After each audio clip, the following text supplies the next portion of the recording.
All right, we're gonna do this first. So, what kind of addictions do you have, dear? What kind of addictions? Well, Can't pick it. can't. Well, I am addicted to sugar. Yeah.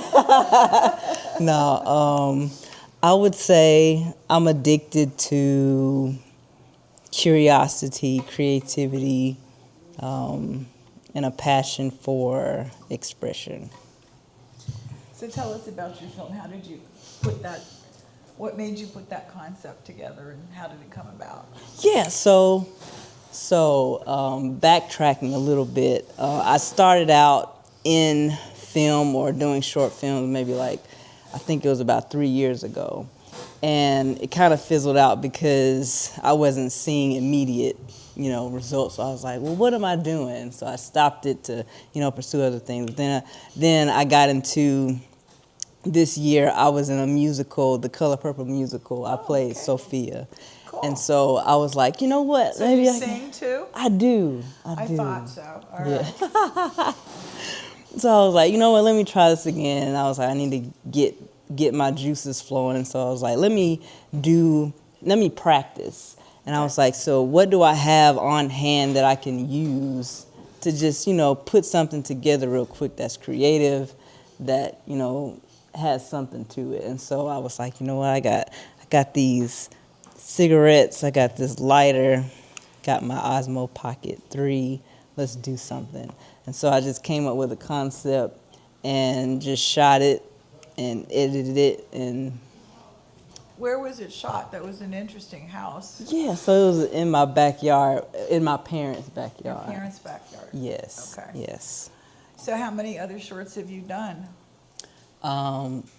2 other shorts. 2 others, and what were those about? So the first one was called Lucky Page. It is a short crime drama, about 10 minutes. It's about a detective, and there's this vigilante, you could say they're date rapists, and they've been getting victims in the city. And so the detective, she comes across a survivor. And so the survivor is able to tell the detective details that leads to the capture of the date rape vigilantes. So what's the other one about? So The we've got other crime one, drama, and crime we've got drama. addiction, and all right. And so the second one is called Trust Fall. It's less than 2 minutes, and it's kind of an abstract. It's also no dialogue, and it's about trusting in yourself to do things that you're dreaming about. But the illustration is you're doing a trust fall on yourself. That was the whole. All right. What drew me to your little film was the fact that it was basically a silent movie. Mm-hmm. And we haven't seen those in many, many years, but it was very powerful. Of course, a lot of the silent movies weren't in color either, so that made them a lot different. Okay. Do you have plans to make longer versions, or are you doing anything more scripted, or? So I do have it's almost a feature-length script. It's called Alley Cats, and it's actually, I self-published it because I didn't know when I was going to be able to actually put the film together. But it's called Alley Cats, and it's about these individuals, 2 homeless individuals and a runaway gang member, and they all kind of, due to different things, congregate in an alley, and they're forced to form a bond in order to survive the day. So that's something that I want to do in the future. It's out there, but other than that, I don't have any other projects. I know that we've talked about how do you come up with the funding. Do you have any avenues for that, or have you been funding everything yourself? Of course, the shorter ones are probably much more doable fund-wise. Yeah. Right. Self-funding. Mm-hmm. Self-funding. Self-funding. Okay, answers the question. Just like Rita, and put it out there and hope it comes. Right. Yeah. So how did you actually get into filmmaking? Did you study it, or you just decided to go for it, or what drew you to the filmmaking side?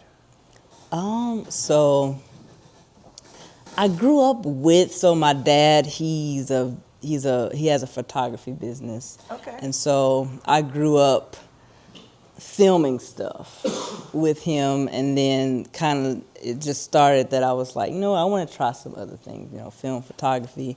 And it just kind of evolved because, a creative person likes to do creative things, and I just wanted to take a stab at it. And also I grew up doing skits in church, drama type things, and so it's like, let's put them together, see what I can do in this arena. I was going to ask you if you've done any more plays or anything. I want to in the future, but that musical, we rehearsed for 3 months, but we did have 6 sold out shows, so it was a great payoff. Where was it held? Laurel Little Theater in Laurel, Mississippi. Okay. Yes.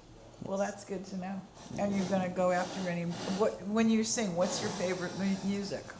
Favorite music? I really like, I don't really have something that I don't like.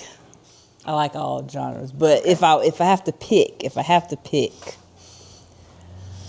I've been on an R&B stint, so I'll say R&B is like the staple, and that's what I want to pursue. Singing your own soundtracks, maybe? Maybe. Maybe. How are we doing with, oh, there she is. Yes. All right.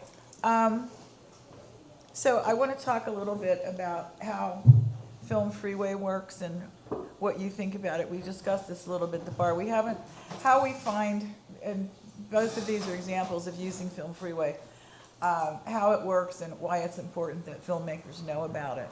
Okay. Yeah, so I really like Film Freeway because it's like everybody has access to it. Like you can do your project however big or however small, and there's a variety of different festivals you can apply to, different cost structures, different genres they accept. And I just love that it's open. Like there's no gatekeeper to Film Freeway, so that's the biggest. Okay, cool. Does anybody have any questions for Amber?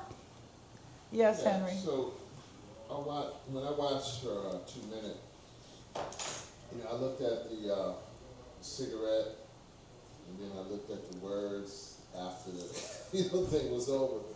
And realized it was really over until it was over. And I said, well, that was fast. 2 minutes is really fast.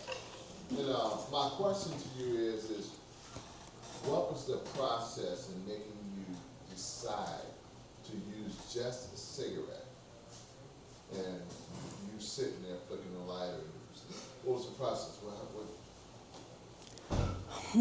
So, I guess I could go into the meaning that I associate with it. Well, that's what I mean. Like, Oh. what made you think about? Okay. Oh, I just, because I get what I think the concept is you can't quit smoking. Okay. You finally like the cigarette. Okay. Is that it? So there's a deeper meaning. Oh, okay. Okay.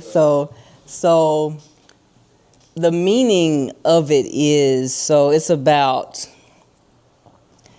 like being in a valley of decision. So this is the way life is. There's possibility out there, but this is what I know now. But I want to get out there, but this is what I know. So that's where it's a vacillation of how do I break the cycle type of vibe.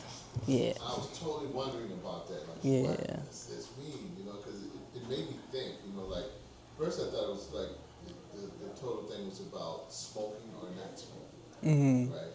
And then because we were just sitting there, and flicking a lighter, I said, wow, that's interesting. That's way cool, though. Thank you. Yeah, I thought it was very cool. Thank you. Let's stay here and Okay. how do we talk to Dion? So Amber, what did you think about that? The presentation? and the multi-levels of it. And did it give you inspiration? It did. So I thought it was very beautiful, first off, and I enjoyed the variety and the richness of the talent that the people brought, and also the message that kept coming up for me is love and black love, and how black people empowered, they associate that with showing love to the world. And so that was my biggest takeaway. And so I really did appreciate everything in the presentation. And Amber, this also, this allows you to see in the regional area, like the Southeast region, that people are doing the same things all over the place. Exactly. You know, we're here trying to pull it together there in Charlotte. You know, you got people over in Mobile, you got people everywhere doing the Right. same thing. You know, it's like Exactly. cultural, struggle to try to keep the exposure level for the talent and the productions and all the cool people that's doing it. Exactly. Yes.